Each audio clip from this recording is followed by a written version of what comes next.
वो क्या रीज़न था जिसकी वजह से मेरा सारा रिलेशन, मेरे सारे दोस्त मुझसे बात करना बंद कर दिए। ये बात मैं किसी से शेयर नहीं किया था और उसके पीछे का रीज़न भी मैं किसी को नहीं बताया था। इसकी वजह से बहुत ज़्यादा ही मिसअंडरस्टैंडिंग हो चुकी है लोगों के प्रति मेरे लिए। मुझे इस चीज़ का ज़रा भी रिग्रेट नहीं है कि मैंने ये सब किया। मैंने झूठ बोला इस चीज़ के लिए, मैंने लोगों को खोया और लोगों से मिसअंडरस्टूड हुआ। मैं इस चीज़ के लिए रेडी था, मैं हमेशा रेडी था, मैं शुरू से रेडी था। मुझे पता था ये सब चीज़ होगी, 100% होगी। ऐसा क्यों हुआ है जिसकी वजह से मैं रुका हुआ था, ये सब चीज़ें मैं शेयर नहीं कर रहा था। तो आज से 1 साल पहले मैं दिल्ली गया था। वहाँ पे मैं अपना एक एजेंसी रन कर रहा था, वीडियो एडिटिंग की और ग्राफिक डिज़ाइनिंग की। साइड में मैं वॉइस भी देता हूँ वीडियोज़ के लिए, तो वो भी मैं करता था एज अ साइड हसल। तो जब भी मैं रिकॉर्डिंग के लिए जाता था स्टूडियो पे किसी भी प्रोजेक्ट के लिए, तो जो भी स्टूडियो हैं या फिर जो भी थोड़े वेल डेवलप्ड एरियाज़ हैं, वहाँ आसपास कोई ना कोई ऐसा स्लम होता ही है जहाँ पे बच्चे या फिर फैमिलीज़ रहती हैं। अपना ठिकाना जो भी कह लो, वो सब वहाँ रहते हैं। तो जब भी मैं जाता था तो एक बच्चा और इसकी एक फैमिली वहाँ पे थी, एक झोपड़ी डाल के, या फिर जैसा आप लोग देखते हो स्लम वगैरह। हमेशा वो सब मुझे देखते रहते थे और मैं भी कुछ पैसे दे देता था उन लोगों को। जब भी अगर मेरे पास कैश पड़े रहते थे तो मैं उन लोगों को कुछ पैसे दे देता था हमेशा। और उनकी फैमिली बहुत ही गरीब थी, और गरीब थी तो इसीलिए वो तो स्लम में ही थे, जाहिर सी बात है। तो उसका जो जो बच्चा था उसमें, वो मुझसे बहुत ही अच्छे से आके बात करता था। और मतलब एक होता है ना कि एक बड़े भाई की तरह वो मुझसे आके बात करता था। मुझे अच्छा भी लगता था। और एक बच्चा क्या ही होता है, मासूम से होते हैं, तो बच्चे होते हैं। तो मैं उससे हमेशा मिलता था जब जब भी जाता था। तो एक दिन क्या हुआ, मैं काफ़ी दिनों बाद मेरा कोई रिकॉर्डिंग नहीं था। 1-2 हफ्ते तो ऑलमोस्ट महीने तक मेरा कोई रिकॉर्डिंग नहीं था। कोई भी प्रोजेक्ट के लिए कोई भी रिकॉर्डिंग नहीं था। अगले मतलब जब मेरा नेक्स्ट रिकॉर्डिंग हुआ, जब मेरा नेक्स्ट प्रोजेक्ट था, जब मैं उसके लिए गया, उस समय गया, तो उस वक्त देखा कि उसकी मम्मी की, उसके पापा की, दोनों की तबीयत ख़राब थी। उस बच्चे की भी थोड़ी बहुत तबीयत ख़राब थी। मैं जब भी जाता था मैं हमेशा मिलता था उन लोगों से, हमेशा। और कई बार उन लोगों ने मुझे खाना भी खिलाया था। ऐसा मतलब होता है ना कि जब तुम किसी से ऐसे रेगुलर बात करने लगते हो किसी, तो एक बॉन्ड बन जाता है। तो एज अ फैमिली मेरी एक बॉन्ड बन गया था। 1-2 बार मैंने खाना भी खाया था। क्या हुआ कि जब मैं गया उस दिन, तो उसके मम्मी और पापा की दोनों की तबीयत ख़राब थी और कोई नहीं था उस वक्त। उसका वो जो बच्चा था वो छोटा ही था, तो क्या ही करता वो। तो मैं गया, कुछ दवाइयाँ लाया उन लोगों के लिए, और दवाइयाँ दे के मैं चला गया स्टूडियो में अपना रिकॉर्डिंग के लिए। और जब मेरा रिकॉर्डिंग ख़त्म हुआ तो मैं आया, उन लोगों से मिला, फिर उसके बाद मैं अपने रूम पे चला आया। कि फिर 2 दिन बाद मेरा रिकॉर्डिंग था।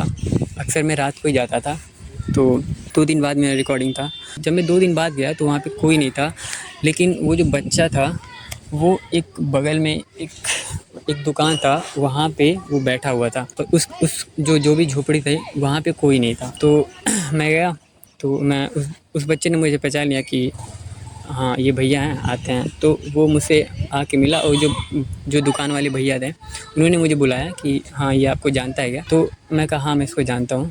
तो मैं गया उसके पास मिला, तो वो भैया बोले ऐसे ऐसी बात है। उसके जो मम्मी पापा थे वो एडमिट थे, हॉस्पिटल में एडमिट थे। लाल बहादुर शास्त्री नोएडा में है वो हॉस्पिटल, वहाँ पे वो लोग एडमिट थे। और काफ़ी सीरियस था, उन लोगों का कंडीशन काफ़ी सीरियस था।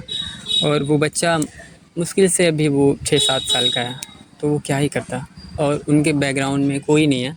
तो होता है ना कि हम लोग के बैकग्राउंड में हम लोग के चाचा लोग हैं, मामा लोग हैं, और उनके बैकग्राउंड में कोई नहीं था। उस वक्त मेरे पास जब मैं गया रिकॉर्डिंग वगैरह, मैं रिकॉर्डिंग के लिए जा रहा था, लेकिन मैं उस दिन नहीं गया। जब मैं स्टूडियो जा रहा था 2 दिन बाद, तो जो शॉप था, जो दुकान था जहाँ पे वो बच्चा था, जहाँ पे उसके मम्मी पापा उसको छोड़ के गए थे, तो वहाँ पे उस बच्चे ने मुझे पहचान लिया। मुझे जब वो देखा तो वो मुझे पहचान लिया, तो भैया ने मुझे बुलाया। तो उस भैया ने मुझे बताया कि इसके मम्मी पापा 2 दिन से एडमिट हैं वो हॉस्पिटल में। मैं उस दिन रिकॉर्डिंग के लिए नहीं गया, मैं वापस आ गया। उस बच्चों को लेकर और भैया को लेकर मैं चला गया हॉस्पिटल उनके पास। तो वहाँ पे जितने भी मतलब अभी उन लोगों ने कोई भी पैसा वैसा नहीं भरा था, जो भी था 1000-500 में वो लोग एडमिट कर लिए थे। और जो भी दवा हुआ था वो लोग कर रहे थे उसमें, और पैसा भी बाकी था।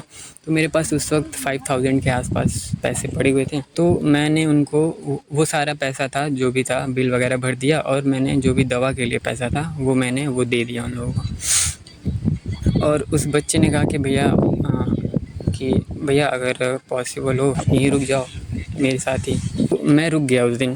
तो मैं उस दिन रुक गया, रात भर रहा। मैं सुबह आ गया अपने रूम पे। मैं बोला कि जो भी प्रॉब्लम होगा तुम एक बार कॉल कर लेना। मैंने उसको नंबर दे दिया। उसके पास फ़ोन नहीं था, लेकिन जो भी वहाँ के वार्डन थे मैंने उनको नंबर दे दिया और मैंने उनको बोला कि देखिए जो भी प्रॉब्लम होगी या फिर पैसे वैसे का तो मुझे कॉल करिएगा आप लोग, ठीक है।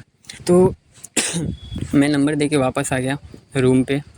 तो जब मैं रूम पे आया तो उसके शाम को ही मतलब जब मैं रूम पे आया सुबह में, तो दिन भर मैं अपना काम किया और रात में मुझे कॉल आता है कि उसके मम्मी पापा की डेथ हो गई है। और वो बच्चा जो था वो भैया के पास, वो भैया भी वहीं थे और मतलब जो बच्चा था वो भैया के पास ही था। उसको कुछ बताया नहीं कि ऐसे जो भी है उसके मम्मी पापा की डेथ हो गई या फिर जो भी है। रात में मैं दोबारा गया और वहाँ पे जो भी मतलब प्रोसीजर होता है डेड बॉडी लेने का वो लोग किए, डॉक्टर वगैरह ने या फिर जो भी वहाँ के नर्स वगैरह वो लोग थे। तो वो सब करने के बाद मैं दोबारा आ गया और भैया ने बोला कि आप जाओ, जो भी होगा मतलब हम लोग कर लेंगे। तो मैं वो सारा कुछ और पैसे दे के हॉस्पिटल में, जब लोग डिस्चार्ज या फिर जो भी होता है थोड़े पैसे भी देने रहते हैं, तो मैं दे के आ गया वो पैसा। तो मैं बोला भैया जब हो जाएगा सारी चीज़ें तो मुझे बताइएगा। तो मैं तब करके मैं वापस आ गया।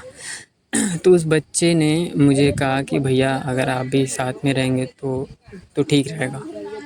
तो मैं बोला कि ठीक है बाबू, जो जैसा भी मैं साथ में हूँ, टेंशन मत लो। मैं अभी आऊँगा, मैं 1-2 दिन में या फिर शाम तक मैं दोबारा आऊँगा।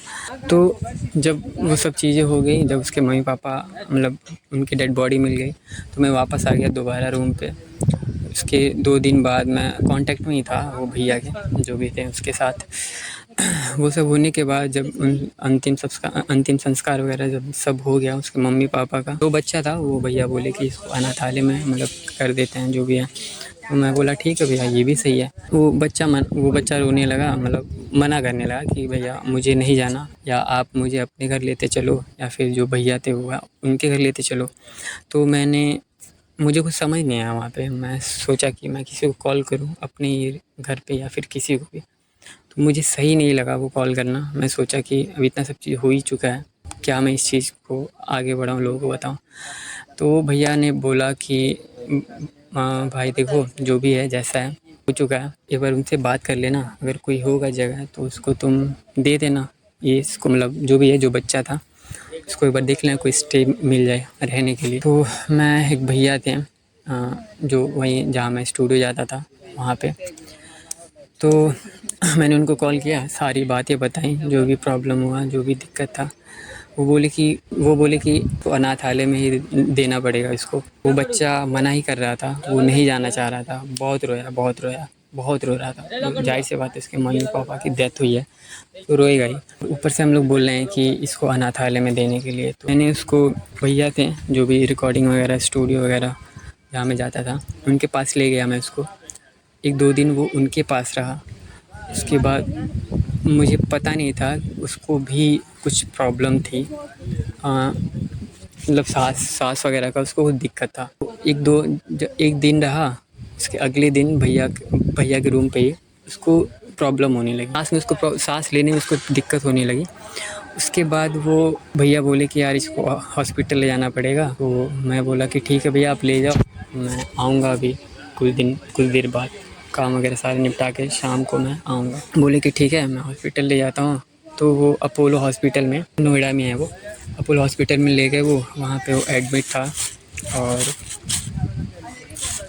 जाहिर सी बात है मेरे पास पैसे नहीं थे और इसकी वजह से मुझे झूठ बोलना पड़ा लोगों से कि ऐसी ऐसी प्रॉब्लम है, मेरी दिक्कत है। मैंने अपनी प्रॉब्लम बता के पैसा लिया और तो मैंने अपनी प्रॉब्लम बता के पैसा लिया। ऐसा नहीं था मुझे प्रॉब्लम नहीं थी, प्रॉब्लम थी मुझे भी, लेकिन जो मेन दिक्कत थी, जो मेन प्रॉब्लम थी, जो मेन रीज़न था वो यही था कि उस बच्चे को ज़रूरत थी उस पैसे की। तो मैंने वो प्रॉब्लम शेयर किया भैया को। उस बच्चे के लिए लिया था जो एडमिट था उस वक्त और डॉक्टर बोल रहे थे कि ये भी शायद ना बचे। उस वक्त मुझे बहुत अजीब लग रहा था, बहुत बुरा लग रहा था कि ये सब क्या देख रहा हूँ मैं। और ऐसा नहीं है कि मैं बहुत ही प्रिविलेज, बहुत ही अच्छे फैमिली से हूँ, मेरे भी फादर नहीं हैं और मुझे ही मेरा घर देखना है, मुझे ही सारी चीज़ें देखनी थी। फिर भी मुझे वो चीज़ सामने देख के मुझे वो छोड़ के जाना मुझे अच्छा नहीं लग रहा था। बच्चे से आप इतने दिनों से मिल रहे हो, बात कर रहे हो और अचानक से कि उसके साथ ये हो जाए, उसके मम्मी पापा और उसके चले जाएं, वो भी इतनी सी एज में कि उसको समझ भी नहीं है कि हो क्या रहा है। तो अपोलो हॉस्पिटल जो भी था वहाँ, जो भी हॉस्पिटल था वहाँ पे मैंने कुछ पैसे दिए और वो आप लोग सोच रहे होगे कि वो भैया भी तो दे सकते थे, भैया ने भी दिया था पैसे। जाहिर सी बात है यार, कोई पैसे तो सारा पैसे तो नहीं दे सकता जो भी उनके पास है। ऐसा तो नहीं है कि हर कोई नहीं होता कि यार दे दो इसको पैसे, इसको ज़रूरत है, हर कोई ऐसा नहीं होता। बहुत कम ही लोग होते हैं जो लोग होते हैं। जो भी मैंने पैसे मंगवाए मैंने हॉस्पिटल में दे दिया।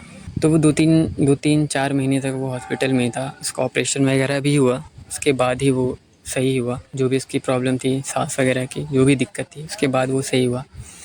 जब वो सही हो गया ऑलमोस्ट मैंने डेढ़ एक 1 लाख प्लस, ऑलमोस्ट 1,60,00,000 के आसपास टोटल पैसा लगा था। मैं ये बता रहा हूँ इसलिए नहीं बता रहा हूँ कि मुझे कुछ वो चाहिए, बस मैं रीज़न बता रहा हूँ। जो भी था, जो भी सच था वो मैं बता रहा हूँ। ऑलमोस्ट 1,60,50 के आसपास लगा था। तो जब वो डिस्चार्ज हुआ तो मुझे भी अच्छा लगा कि चलो कोई तो सही है। तो वो जब डिस्चार्ज हो गया तो उसके बाद जितनी भी चीज़ें थी, एक से मतलब जानते थे एक जगह जहाँ जितने भी बच्चे हैं वो सब वहाँ रहते हैं, बिना माँ बाप के बच्चे हैं। एक प्राइवेट कह लो, प्राइवेट संस्था थी। सर सरकारी तो खैर बहुत ही बुरी हालत थी वहाँ पे। भैया भी बता रहे थे कि इतना सही से नहीं रखा जाता। तो वहाँ पे हर मंथ तुमको पैसे भी देने पड़ते हैं। और प्राइवेट है तो पैसा देना पड़ेगा वहाँ पे 20-25 हज़ार के आसपास। सब उन सब का वो था कि 1 साल का वो सब ऑलमोस्ट वही 30-35 के आसपास उन सबको चाहिए होता है। तो भैया के पास 15-10,000 थे और मैंने कुछ 20-25 अरेंज करा, जो भी मेरे पास कुछ पड़ा होता और कुछ लिया। तो वो करके मैंने वो सबमिट किया। उसके बाद भैया बोले कि बाकी जो भी होगा जो भी संस्था थी, प्राइवेट संस्था, वो सरकार से भी पैसे लेती है। तो वो बोले कि बाकी जो भी पैसा होगा वो हम देख लेंगे, बस आपको एक बार उसको भरना पड़ेगा। तो हमने वो कर दिया और इस बच्चे को वहाँ पे हमने मतलब दे दिया। तो अब वो बच्चा वहाँ पे है, पढ़ रहा है और अच्छे से है, एजुकेशन ले रहा है। अभी वो आई थिंक वन क्लास में है। तो यही थी प्रॉब्लम। और प्रॉब्लम क्या जो भी था जिसकी वजह से मैं इतना मिसअंडरस्टूड हुआ लोगों की नज़र में। और मुझे पता है कई लोग ये बोलेंगे कि तुमको बता देना चाहिए, ये सब चीज़ बता देता।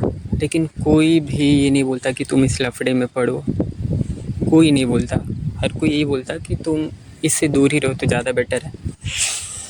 और मैं समझ रहा हूँ मैं उस लायक नहीं था कि मैं ये सब चीज़ें हैंडल कर पाता।